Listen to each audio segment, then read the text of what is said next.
Hello everybody and welcome back to Robert's Reviews. As promised, we are going to be doing another Marvel series. I missed doing the MCU for a week, so because we finished it.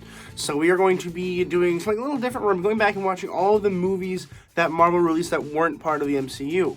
Such as this one, the Punisher movies, Blade, Deadpool, X-Men, all of that. We're watching all of those straight through. I was supposed to start last week with The Punisher, but I couldn't find it on any streaming service or anything anywhere. So I guess we're skipping that one. So we're going to start today with Captain America.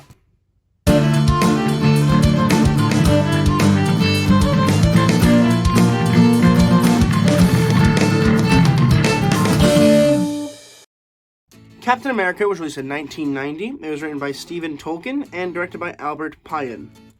And the first thing I should say is it is way better than I thought it was going to be. Like, I had very low hope for this film. I have it over there. I was going to get it, but I didn't put it back. It is, I bought it on Blu-ray at the collector's edition. It looks bad. Like, no spoilers, but like, it looks bad. It looks like it's going to be an awful movie. I watched the trailer and I was like, oh boy, not looking forward to this. But I was surprised at what I found.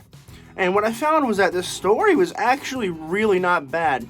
The main issue with this film is the special effects, which it's 1990, and it probably didn't have a whole big budget because superhero films were not very popular in 1990. Like, yeah, you had, was it Tim Burton's Batman that just came out before that? That was like the first big, like, superhero film that worked. So I guess at this point they were probably like, well, we might as well just make one. And it's really not as bad as people say it is. I've seen people smash it saying it's like so bad, it's one of the worst movies. I disagree. Is it bad? Yeah, it's kind of bad, but it's way better than I thought, which is why I gave it a semi-okay rating. Let's talk about why I thought it was okay. First, let's talk about some differences between the comics and Captain America, and also with, MCU Cap, who we all know. So it is Steve Rogers in this movie, but he is born and raised in California.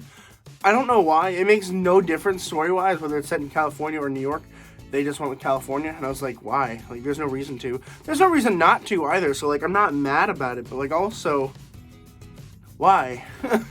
The main thing that I liked here is the Red Skull, right? So the Red Skull was played by Scott Paullin, and he actually has a reason to be mean and bad, was because he was kind of tested on, instead of him wanting to have the thing, really. He did, but, like, he didn't think it was going to be turned into the Red Skull. He didn't think it would make him ugly, basically. But he took the serum as a young person instead of in this one, in the MCU, where he's kind of old already. He took it about the same age as Steve, and he got turned into this big, ugly red thing. And so then, of course, now he's trying to get back to the government who gave him the shot and told him it was safe. I thought it was kind of cool. Like, I think it was, like, a better backstory to the Red Skull than we got for the MCU. I think the Red Skull in the MCU is better, but, like, this one had a better backstory, which made me feel for the character more, which is something that Marvel as a whole has a problem doing recently. So I appreciate that we actually got to see some of that in action, because we don't get that a lot. And having a good, likable villain is important. Was the makeup good? No. Was the actor good? Yeah, I think the actor was actually kind of fine. Same with Matt Salinger, who plays Captain America here. I thought he was a good Captain America. The suit looked ridiculous. They did go with a comics accurate suit.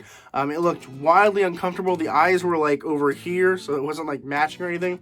But like, it was 1990. They probably didn't have a whole big budget. I didn't look up their budget. I'm sure it's not big. If it is big, I'm a little bit more disappointed. But like, and they tried to keep it comics accurate, which for the most part, it was, as far as I could tell.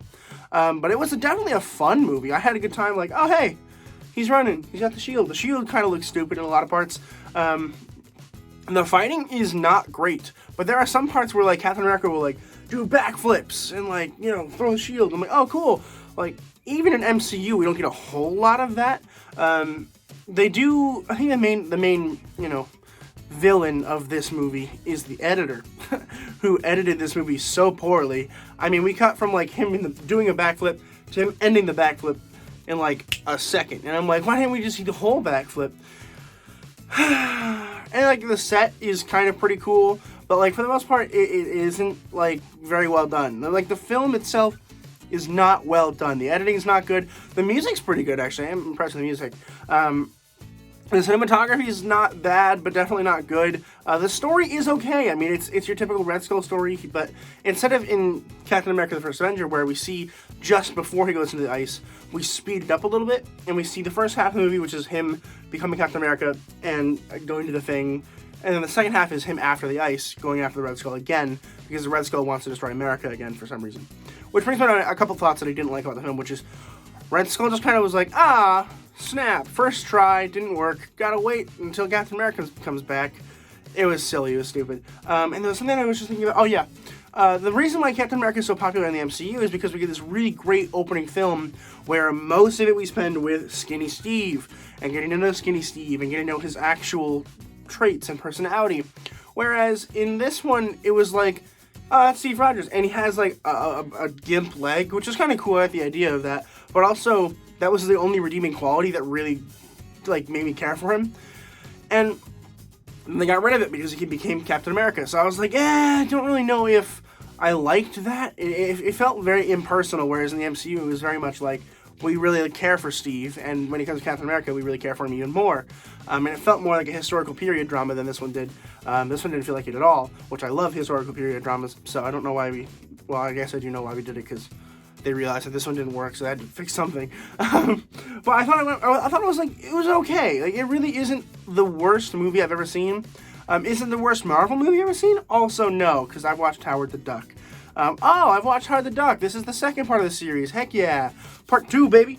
But I think it's fine. It's not very good, but it's not very bad. If you have the opportunity to watch it, I recommend you watch it at least once. It'll help you appreciate what we have now in the special effects and the sound designs that we have and the shield that we can look at.